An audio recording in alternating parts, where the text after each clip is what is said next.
74 years. British military aircraft have been authorized to fly over Irish territory for 74 years. And the Irish government's official policy, confirmed in writing, is to refuse to discuss it publicly. King Charles landed in Belfast yesterday. The Bodhrán was played, the photographs were taken, and 3 weeks before that visit, a Royal Air Force commander stood at an airfield in County Antrim and told cameras that the island of Ireland is, in his words, quote, zero. The statement was not raised in the Dáil. It received no front-page coverage in the Republic. Nobody answered for it. That is the ceremony. Here is what is underneath it. On the 29th of April 2026, the Royal Air Force flew its P-8 Poseidon maritime patrol aircraft into Aldergrove in County Antrim, the first time that aircraft had ever operated from the island of Ireland. Wing Commander Rob McCartney of 201st Squadron stood at that airfield and said the following, on camera, to the press. The island of Ireland, he said, sits closest to quote 1 in the North Atlantic. The Royal Air Force, he said, plans to operate from Aldergrove quote 2. And then he said something that should have appeared on the front page of every newspaper in the Republic. He said, Brigadier Piers Ashfield, the Joint Military Commander in Northern Ireland, described the deployment as of the updated defense memorandum signed between the United Kingdom and Ireland in March 2026.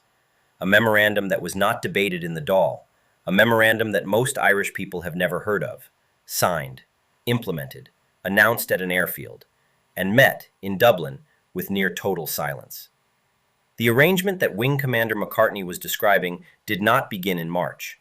It began in the early years of the Cold War. In 1952, Irish officials signed an agreement with the United Kingdom allowing Royal Air Force aircraft to respond to Soviet aerial threats over Irish territory. The locks were changed in 1952, quietly, without a vote, and the people who live in the house were not told. Quick one before we go further. Drop the county or city you are watching from into the comments below, and tell me whether you are in Ireland right now or watching this from somewhere else. I am genuinely curious about where this channel's audience sits, because it matters to what comes next. Now, back to the file. Ireland was neutral. Ireland was also, in military terms, completely defenseless. The Irish Air Corps had no fast jets, no radar, no capacity to intercept a hostile aircraft of any kind. The agreement was the only practical option available to a small state that could not protect its own sky. After the 11th of September 2001, the arrangement was quietly extended. British aircraft were now authorized, under certain conditions, to intercept a hijacked civilian aircraft operating in Irish airspace. The general officer commanding the Irish Air Corps, the person with direct executive responsibility for Irish military aviation, was reportedly shown the document covering this arrangement. He was then sent home without a copy. This channel exists because details like that one deserve more than silence. If that is the analysis missing from your feed, hit subscribe. Now, what the documents actually say. That detail was confirmed by the Irish Times following a detailed investigation. The Irish government's formal response was to state that official policy is to refuse to discuss Irish air defense cooperation with the United Kingdom. That policy has not changed. It remains in place today, in 2026, while a British king plays the Bodhrán in Belfast and his Royal Air Force deploys to Aldergrove, which is, technically, legal, which is, technically, the problem. There is a family in this story, though you will not find them in any official document. They are the people who were never asked whether the country that cannot house its children, cannot staff its hospitals, and spends the lowest share of its wealth on defense of any nation in the European Union, should quietly sign military agreements with a foreign power on their behalf. They are the mother in Cork whose daughter is on an HSE waiting list. They are the father in Galway whose grandchildren have never lived in the same country as him. They built this state. Nobody asked them. That is not a military question. It is a democratic one. But here is where the story takes a turn. The arrangement made a certain kind of sense in 1952. That was a different world. The Cold War was real. The Soviet threat was real. Ireland genuinely had no alternative. What nobody anticipated was that 70 years later, the arrangement would still be in place, still undisclosed, while the strategic stakes had multiplied dramatically. The seabed west of Ireland carries the transatlantic data cables that connect Europe to North America. 95% of international data traffic, financial markets, government communications, intelligence systems, passes through that corridor.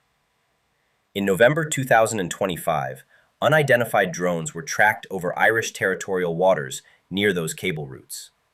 In the Baltic Sea in 2024, subsea cables were severed in an incident attributed by Western governments to deliberate sabotage. Ireland has no anti-submarine warfare capability, no sonar, no surface vessels equipped to respond to a threat at depth. If a cable were cut in Irish waters tonight, the Naval Service could confirm that something had happened. It could not prevent it. That is the documented capability gap, confirmed in the Commission on the Defence Forces report of 2022. The Irish Naval Service currently has 719 personnel. 5 years ago, it had 902. It is getting smaller as the strategic stakes get larger. The Irish Air Corps operates no combat aircraft of any kind, not a single fast jet. Ireland spends 0.24% of its GDP on defence. That is the lowest figure in the European Union. Austria, Switzerland, Malta, every other formally neutral state in Europe spends more.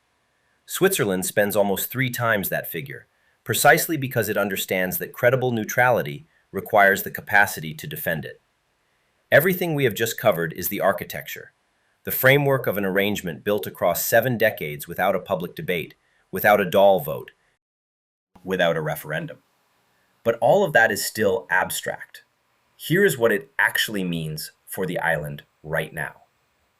Ireland holds the EU Council presidency from July 2026. For 6 months, Dublin chairs European decision-making at the highest level.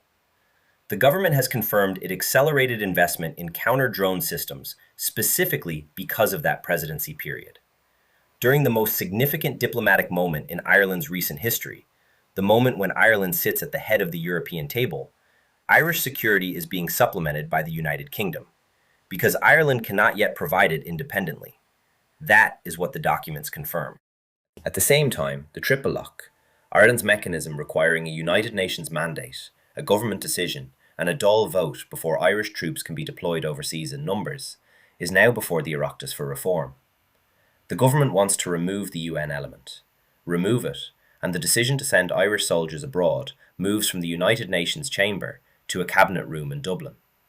That is a different kind of decision. Critics say it dismantles the last meaningful public check on Ireland drifting into alignment with NATO structures it has never formally joined. The bill is not passed, but it is moving. Here is what an actual civil servant looking at this file would see. The United Kingdom signed a defence memorandum with Ireland in March. Several weeks later, the Royal Air Force deployed its most advanced maritime patrol aircraft to a Northern Irish airfield for the first time in history. And a British commander publicly framed the island of Ireland as a strategic asset in a deterrence campaign against Russia. 3 weeks after that, King Charles III arrived in Belfast unannounced, and on the 18th of May, President Catherine Connolly invited him to Dublin in 2027 for a full state visit. He accepted. For those watching from Britain, and a significant share of this channel's audience is in the United Kingdom, many of them Irish, many of them watching from cities they moved to in the 80s or after 2008, this is not a story about hostility. The warmth between these two countries is real. Decades of careful diplomacy produced the Good Friday Agreement, the 2011 state visit, and what looks like a genuinely changed relationship.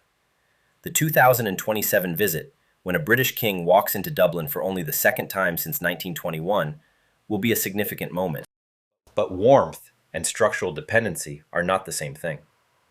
The Irish public has never been told that British jets are authorised to operate in Irish airspace. The defence agreement has never appeared on a ballot paper. The Irish children who will grow up under whatever arrangement emerges from these decisions have not been consulted. Neither have their parents. Neither have the grandparents who built this country and watch from living rooms in Roscommon and Limerick and East London and Boston, wondering what kind of Ireland they are leaving behind. Watch the next 12 months carefully. The EU presidency from July, the triple lock vote, The radar system rolling out, partially. The Poseidon flying from Aldergrove again, the Royal Air Force commander confirmed it. And in 2027, a British king landing in Dublin. The house is changing. The locks were changed a long time ago, quietly, in the 1950s, by people who decided the public was better off not knowing. The question of who holds the keys has never been put to the people who live here. It still has not been.